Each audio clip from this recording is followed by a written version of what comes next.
আসসালামু আলাইকুম। সবাই কেমন আছেন? আলহামদুলিল্লাহ আমিও ভালো আছি।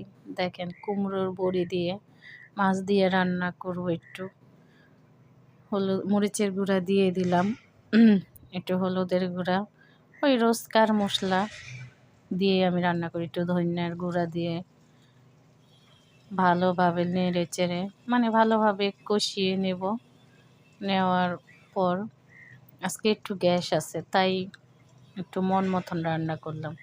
কষানো হয়ে গেছে, দেখেন তেল ছেড়ে দিছে। এরকম তেল ছেড়ে দিলেই মনে করবেন যে না, মশলাটা কষানো হয়ে গেছে। এখন আমি একটু পানি দেব, একটু অন্যরকম করে রান্না করব। আমার পরিমাণ মতন ঝোল দিয়ে দিলাম, আমরা এটাকে ঝোল বলি। দিয়ে দিয়ে এই ঝোল এখন বলক এসে পড়েছে। এখন আমি সেই সিম আর টমেটো ছেড়ে দেব। আমি আজকে সিম দিয়ে মাছ আর কুমড়োর বড়ি দিয়ে রান্না করব। এই তো পরিমাণ মতন সিম দিয়ে দিলাম, এখন টমেটোও দিয়ে দেব। এই রান্নাটা অসাধারণ হয়। আমি পাবনা থেকে, রাজশাহী থেকে শিখছি এই কুমড়ো বড়ি খাওয়া।